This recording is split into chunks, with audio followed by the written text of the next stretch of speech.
Hello, नमस्कार दोस्तों। आज हम बात करने वाले फिर से इरेडा स्टॉक के बारे में और जानेंगे इसके इम्पोर्टेंट टारगेट के बारे में। तो साथ ही ये वीडियो आपकी एजुकेशन के लिए है। इस वीडियो में हम आपको किसी भी तरह की बाइंग सेलिंग की कोई एडवाइस नहीं दे रहे हैं, फिर भी आप ट्रेड करते हैं तो अपने फाइनेंशियल एडवाइजर जरूर कंसल्ट करिएगा। और ये वीडियो आपके लिए बहुत ही इम्पोर्टेंट होने जा रहा है, तो इस वीडियो को आप आराम से देखिएगा। और आप इस वीडियो को तभी देख रहे हैं जब आपने इस कंपनी के स्टॉक ले रखे हैं। तो चलिए वीडियो की शुरुआत करते हैं।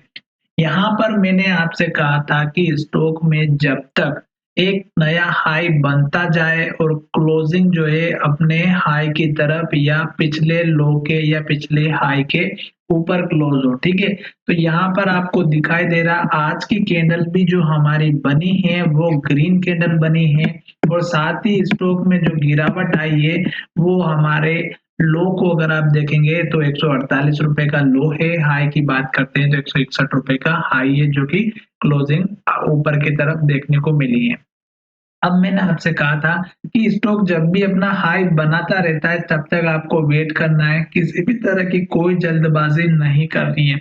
जैसे यहाँ पर आप देखेंगे इस कैंडल के हाई का जैसे ही ब्रेकआउट हुआ, इस कैंडल का पिछली बार जब हाई बना था तो इसका हाई ब्रेकआउट होने के बाद एक कैंडल यहाँ पर बनी और हाई पर क्लोजिंग दी, यानी कि अपर सर्किट में। फिर नेक्स्ट डे भी ग्रीन कैंडल बनी अपर सर्किट में। फिर कैंडल रेड जरूर बनी पर क्लोजिंग जो हुई वो पिछले हाई के ऊपर हुई थी। अब आज की कैंडल की अगर हम बात करते हैं तो स्टॉक जो है गिरावट में जरूर आया था, पर क्लोजिंग जो है इसने फिर से अपने हाई की तरफ दी है और पिछले कल का जो हाई था उसके ऊपर हाई बना है।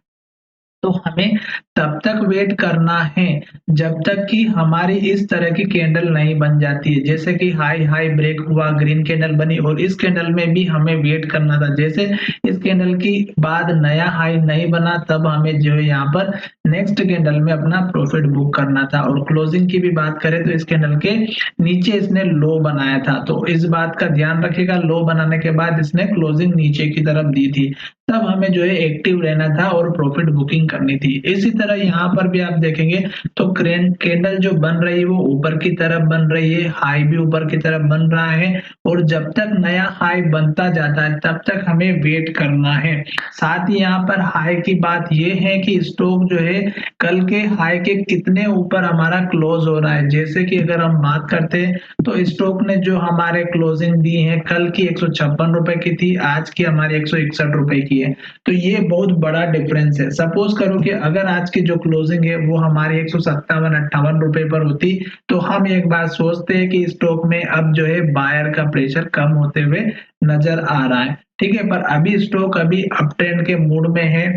साथ ही यहाँ पर वॉल्यूम की बात करें तो यहाँ से लेके यहाँ तक स्टॉक में बिल्कुल वॉल्यूम नहीं था, जो कि आपको यहाँ पर इस वाले रेंज के अंदर दिख रहा होगा। जैसे स्टॉक में एक ब्रेकआउट आया, यहाँ से वॉल्यूम स्टार्ट हुआ बढ़ना और अभी भी अगर आप देखेंगे तो स्टॉक में वॉल्यूम बहुत अच्छा देखने को मिल रहा है। वॉल्यूम का एक अलग पार्ट होता है, उसको पढ़ने का या समझने का तरीका एक अलग होता है। साथ ही यहाँ पर जो ऑर्डर लगे हुए थे वो उसका एक अलग पार्ट होता है। साथ ही यहाँ पे डिलीवरी का अलग पार्ट होता है, रिजल्ट का अलग पार्ट होता है।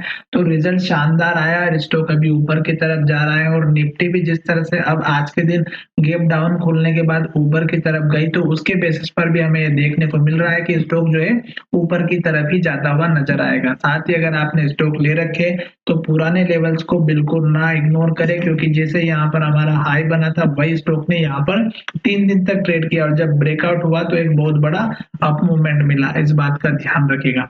तो चलिए वीडियो को यहाँ विराम करते हैं, और अगर आपको हमारा वीडियो पसंद आया तो चैनल को सब्सक्राइब करें। कल फिर मिलेंगे नए वीडियो के साथ में।